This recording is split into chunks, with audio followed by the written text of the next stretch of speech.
This is Warriors Unfiltered, conversations with the team. I'm Lawrence Scott, and the organization getting together on this Friday to celebrate and honor Warriors general manager Bob Myers, today named the NBA's Executive of the Year. Here's our conversation as the festivities were wrapping up.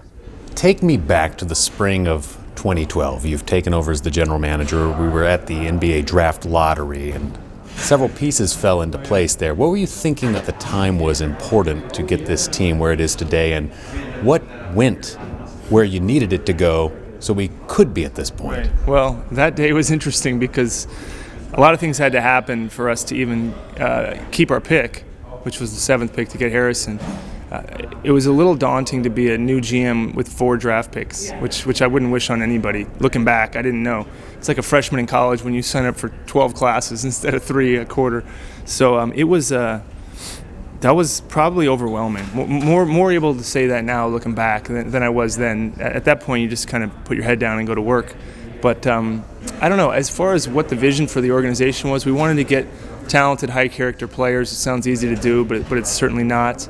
Winning players from winning backgrounds. I think certainly in that draft, guys like Draymond Harrison certainly had proven that they could win, whether it was high school or college.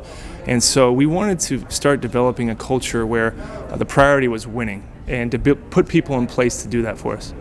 When you think of all the leadership lessons you've learned in life and the various things you've learned as you've gotten to this point, what are some of the things that you have taken from life experience that you bring to the office with you every day, and how has that helped bring us to where we are today? Wow, well, that's a good question. I think playing team sports, playing the sport of basketball teaches you quite a bit about losing and winning and how to do it the right and wrong way, realizing that you're not always going to be the best person on the floor, but there's other ways you can help the team win, recognizing that there's sacrifices to be made to achieve goals, things like that. There's a lot of hard work. Had to work pretty hard for a lot of things, whether it was, I just wasn't naturally gifted in a lot of ways, so learning the lessons of working hard, learning the lessons of failing and then trying again, persevering. And then as far as leadership goes, I think, leading, one of my favorite sayings would be, your actions speak so loudly, I can't hear what you're saying. So just trying to exhibit in your life the things that you're communicating to people that work with you or work for you. But I don't know. There's a lot to learn leading. I think there's a lot I still could learn about how to do that. Well, I've always wondered, your time at UCLA, you must have come in contact with John Wooden, and his leadership lessons are notorious not just in basketball but in the world of business and in many regards. What from Coach Wooden did you pick up during that time at UCLA, perhaps? It's interesting when you talk about Coach Wooden, and I did interact with him a few times, and he was really a mesmerizing individual, a really good teacher. He didn't call himself a coach, he called himself a teacher. And so his ability to communicate and get people to understand what could make them successful, what made teams successful.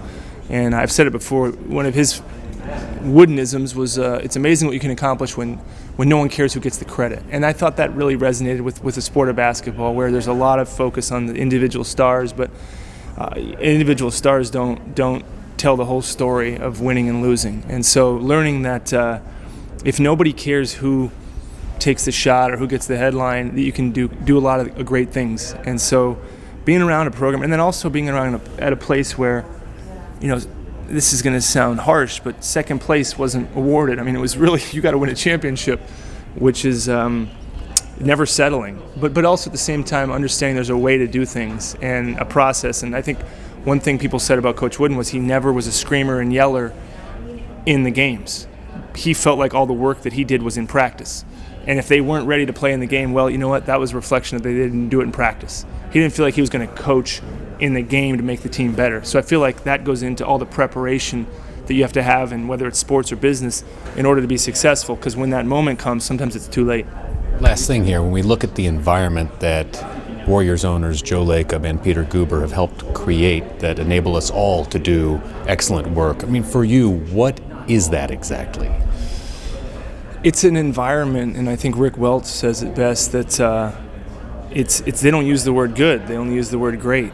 And so it's an environment where you're encouraged to speak your mind, you're encouraged to, say things that maybe not everybody agrees with. You're encouraged to bring your own opinion to whatever it is you're doing without fear of being judged. It's a very transparent, very inclusive environment. It's a we culture, not an I culture.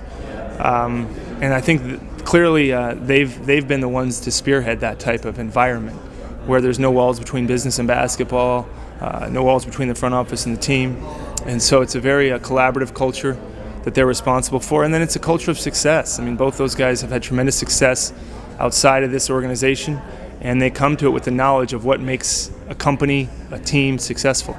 Really an awesome honor the entire organization can celebrate. And next up for the Warriors, Sunday, Game 1 of the Western Conference semifinals with the Memphis Grizzlies visiting Oracle Arena. This is the NBA playoffs on Warriors TV.